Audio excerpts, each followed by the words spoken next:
नमस्कार दोस्तों, एक बार फिर से स्वागत है आपका अपने YouTube channel Ready to Compete में। और जैसा कि आप लोगों पिछले वीडियो में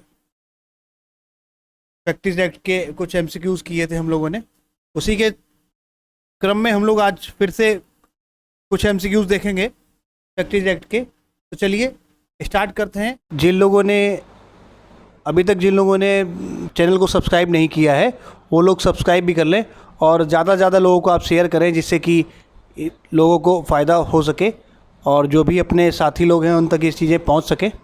और जिन लोगों ने इसका फर्स्ट पार्ट नहीं देखा है तो मैं डिस्क्रिप्शन में आपको लिंक दे दूंगा, आप उसको कंप्लीट कर लीजिएगा, आप उस पर विज़िट कर लीजिएगा। और जितने भी लोग हैं फिर से एक बार गुजारिश करता हूं कि आप सब लोग कृपया सब्सक्राइब ज़रूर किया कीजिए और कमेंट भी किया कीजिए, जिससे कि मुझे पता लग सके कि आप लोग चैनल पे विज़िट कर रहे हैं। प्रैक्टिस एक्ट 1948 के कुछ एमसीक्यूज़ को। तो सबसे पहला क्वेश्चन है, कारखाना अधिनियम 1948 की धारा 41G के बारे में कहती है। चार ऑप्शंस आपके सामने रहेंगे। नंबर 1 है मशीनरी की बाड़ लगाना, मशीनरी का सामना करना पड़ रहा है, या गति में निकट मशीनरी पर काम करें, या सुरक्षा प्रबंधन में श्रमिकों की भागीदारी। आप लोग गैस भी कर सकते हैं कि कौन सा ऑप्शन होगा। ठीक है, तो कारखाना अधिनियम 1948 की जो धारा 41G है वो सुरक्षा प्रबंधन में श्रमिकों की भागीदारी के बारे में बताती है। ठीक है, जो सुरक्षा प्रबंधन है वो धारा 41G में बताए गए हैं। नेक्स्ट क्वेश्चन चलेंगे। कारखाने के अधिभोगी को कारखाने के लाइसेंस के नवीनीकरण के लिए प्रत्येक वर्ष को या उससे पहले दस्तावेज प्रस्तुत करना होता है। मतलब कि या तो उस टाइम तक कर दे या फिर उससे पहले दस्तावेज को प्रस्तुत कर दे। तो कौन सी डेट है वो? हर साल 31 अक्टूबर, या हर साल 30 जून, या हर साल 31 मार्च, या हर साल 31 दिसंबर। तो आप लोग गैस कर लीजिए। इसका आंसर होगा हर साल 31 अक्टूबर तक दस्तावेज जो है प्रस्तुत कर देने चाहिए। ठीक है ना, जो लाइसेंस के नवीनीकरण का जो रिन्यूअल होता है लाइसेंस का, उसको 31 अक्टूबर तक कर देना चाहिए। ठीक है, चलिए नेक्स्ट क्वेश्चन चलते हैं। किसी कारखाने द्वारा 31 दिसंबर के बाद प्रस्तुत किए गए लाइसेंस के नवीनीकरण के लिए हर साल आवेदन करने पर जुर्माना राशि का भुगतान करना होगा। अगर वो 31 दिसंबर तक भी अपने लाइसेंस के नवीनीकरण के लिए आवेदन नहीं करता है तो उसके बाद उसको जुर्माना राशि उस पर लगेगी। वो कितनी और कितना उस पर जुर्माना लगेगा? लाइसेंस शुल्क का 10%, या लाइसेंस शुल्क का 20%, या लाइसेंस शुल्क का 30%, या इनमें से कोई नहीं। तो आंसर होगा लाइसेंस शुल्क का 20%, अगर वो 31 दिसंबर तक अपने लाइसेंस के नवीनीकरण के लिए आवेदन नहीं करता है तो। ठीक है ना, चलिए नेक्स्ट चलते हैं। कारखाना अधिनियम के अंतर्गत वार्षिकी विवरणी कारखाना निरीक्षक को या उससे पूर्व प्रस्तुत की जाएगी। 31 जनवरी से पूर्व, 31 दिसंबर, या 30 अप्रैल, या 31 मार्च। तो हमारा राइट आंसर होगा 31 जनवरी। ठीक है, चलिए नेक्स्ट चलते हैं। कैंटीन प्रबंध समिति में निर्वाचित कर्मचारियों की संख्या इससे अधिक या इससे कम नहीं होगी। तो वो संख्या क्या होगी? 5 से अधिक या 2 से कम, 20 से अधिक या 10 से कम, 15 से अधिक या 10 से कम, या 10 से अधिक या 5 से कम। हमारा राइट आंसर होगा 5 से अधिक या 2 से कम, यानी कि 5 से अधिक नहीं होंगे और 2 से कम नहीं होंगे उस प्रबंधन समिति में, जो कैंटीन की प्रबंधन समिति है। ठीक है ना, चलिए नेक्स्ट चलते हैं। कारखाना अधिनियम के अनुसार खतरनाक प्रक्रिया का अर्थ है प्रथम अनुसूची में निर्दिष्ट किसी उद्योग के संबंध में कोई प्रक्रिया या गतिविधि जहां जब तक की विशेष देखभाल नहीं की जाती है उसमें प्रयुक्त कच्चे माल या मध्यवर्ती या तैयार उत्पाद या उप उत्पाद, उसके अपशिष्ट या बहिर्स्राव। तो कारखाना अधिनियम के अनुसार खतरनाक प्रक्रिया का क्या अर्थ है, जो कि पहली अनुसूची में निर्दिष्ट किया गया है? ऑप्शन 1 है इससे जुड़े या व्यक्तियों के स्वास्थ्य के लिए भौतिक हानि का कारण बनता है, सामान्य पर्यावरण के प्रदूषण में परिणाम, या केवल ए आंसर ठीक है, या दोनों ए और बी दोनों ठीक है। तो इसमें हमारा आंसर होगा दोनों ए और बी। इससे जुड़े या जुड़े व्यक्ति को स्वास्थ्य के लिए भौतिक हानि का कारण बनता है। जो उसके अपशिष्ट पदार्थ होते हैं जो बाह्य स्राव किया जाता है, जिनका ट्रीटमेंट नहीं किया जाता और ऐसे ही बहा दिए जाते हैं, उनके लिए बताया गया है। और सामान्य पर्यावरण प्रदूषण के परिणाम को भी ये क्या करते हैं, प्रदूषित करते हैं। ठीक है ना। चलिए नेक्स्ट चलते हैं। कारखाना का अर्थ है परिसर सहित कोई भी परिसर जहां इससे अधिक श्रमिक काम कर रहे हैं या पिछले 12 महीनों में से किसी भी दिन काम कर रहे थे और जिसके किसी भी हिस्से में एक निर्माण प्रक्रिया चल रही है, शक्ति की सहायता से चलाया जाता है। तो यहाँ शक्ति का प्रयोग हुआ है। तो आप लोगों को ये बहुत क्वेश्चन रट भी गया होगा, कई बार कई तरीके से पूछा जाता है। तो 10 या 20 या 15 कर्मचारी या 25 कर्मचारी। तो क्योंकि शक्ति का प्रयोग हो रहा है तो यहाँ पर 10 कर्मचारी भी अगर होंगे तो वो कारखाने की लिस्ट में आएगा। ठीक है ना, वो कारखाने की कैटेगरी में आ जाएगा। चलिए नेक्स्ट चलते हैं। फैक्ट्री अधिनियम के अनुसार बच्चे का अर्थ है एक व्यक्ति जिसने अपनी कितने वर्ष की आयु पूरी नहीं की है। बच्चा यानी कि चाइल्ड 18 वर्ष, 21 वर्ष या 15 वर्ष या 14 वर्ष। हमारा आंसर होगा 15 वर्ष। 14 वर्ष तो पूर्ण कर ली है लेकिन 15 वर्ष पूर्ण नहीं की है, तो वो क्या होगा, चाइल्ड होगा। ठीक है ना। चलिए नेक्स्ट क्वेश्चन चलते हैं। सार्वजनिक आपातकाल के किसी भी मामले में राज्य सरकार आधिकारिक राजपत्र में अधिसूचना द्वारा किसी कारखाने या वर्ग या कारखानों के विवरण को धारा को छोड़कर इस अधिनियम के सभी या किसी भी प्रावधान से छूट दे सकती है। ऐसी अवधि के लिए और ऐसी शर्तों के लिए अधीन रहते हुए जो वह ठीक समझे, बशर्ते कि ऐसी कोई अधिसूचना एक बार में 3 महीने से अधिक की अवधि के लिए नहीं की जाएगी। तो ये पूछा है कि आप आपातकाल में किसी भी मामले में राज्य सरकार किस धारा के तहत कुछ अधिनियमों को छोड़कर किस और सब में प्रावधान में छूट दे सकती है।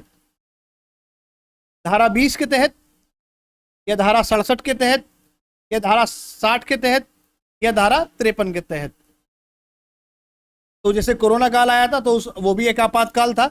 उस टाइम जो कारखानों को छूट दी गई थी दिन रात काम करने की, और वर्करों को भी उस नियम में छूट दे दी गई थी कि उनके काम के अधिक से अधिक घंटे क्या हो सकते हैं, तो वहाँ वो नियम भी जो है उससे भी छूट उनको प्रावधान किया गया था छूट से।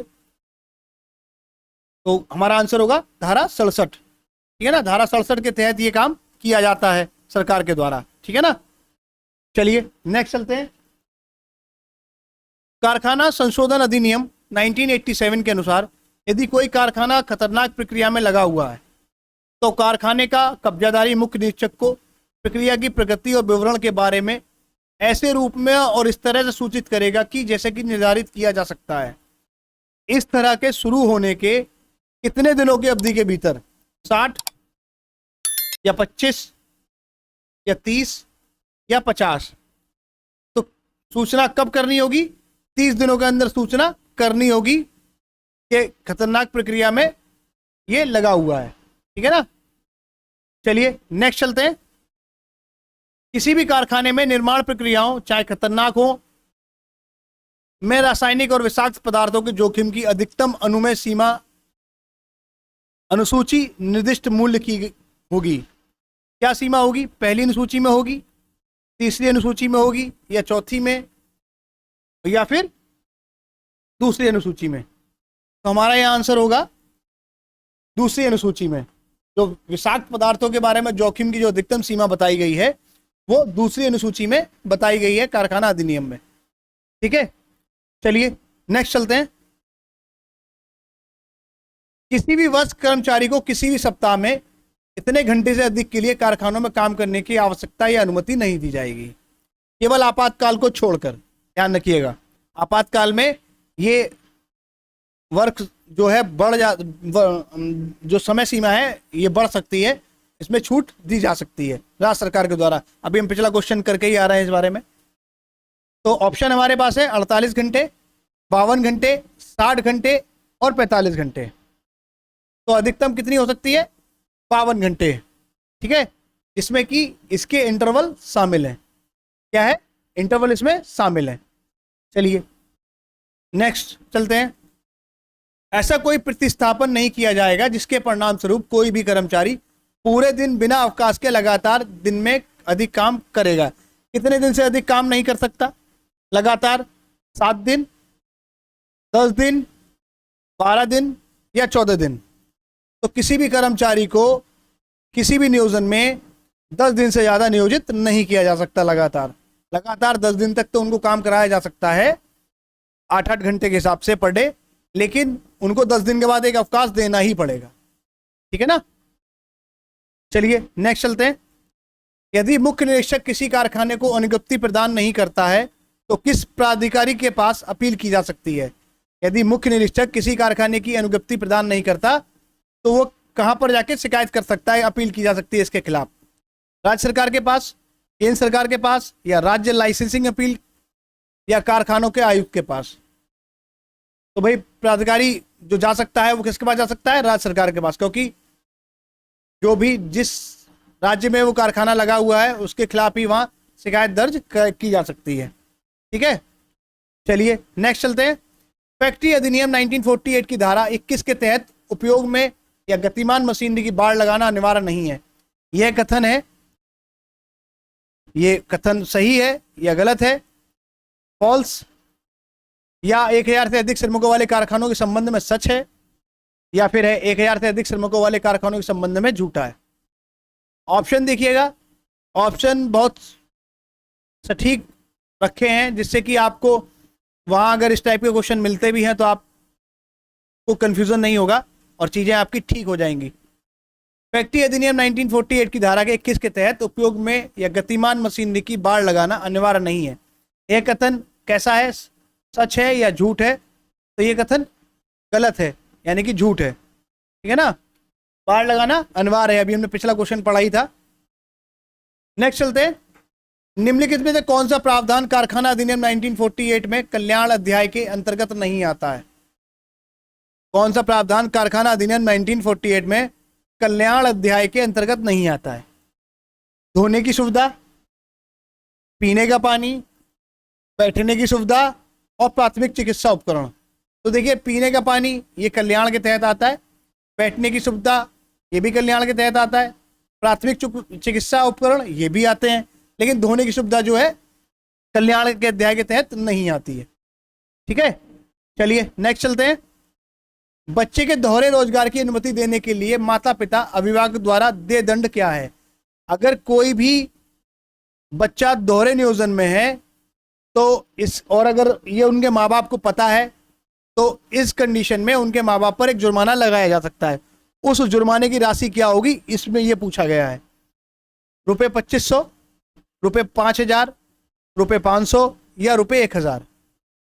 तो जो राशि होगी वो होगी रुपये 1000। रुपये 1000 का प्रावधान है जो कि उनके माँ बाप पर लगाया जा सकता है, बच्चे के माँ बाप पर। ठीक है ना? चलिए नेक्स्ट चलते हैं। वेतन सहित वार्षिक अवकाश किसी भी वर्ष में कितने बार से अधिक नहीं लिया जा सकता? 3 बार से अधिक, 2 बार से अधिक, 6 बार से अधिक या 4 बार से अधिक? तो एक वर्ष में 3 बार से अधिक नहीं लिया जा सकता। ठीक है ना? वेतन सहित वार्षिक अवकाश किसी भी वर्ष में 3 बार से अधिक नहीं लिया जा सकता। चलिए नेक्स्ट चलते हैं। कारखाना अधिनियम 1948 के अनुसार एक बच्चे को अधिकतम कितने घंटे काम पर लगाया जा सकता है? ये बच्चे की बात हो रही है। ठीक है ना?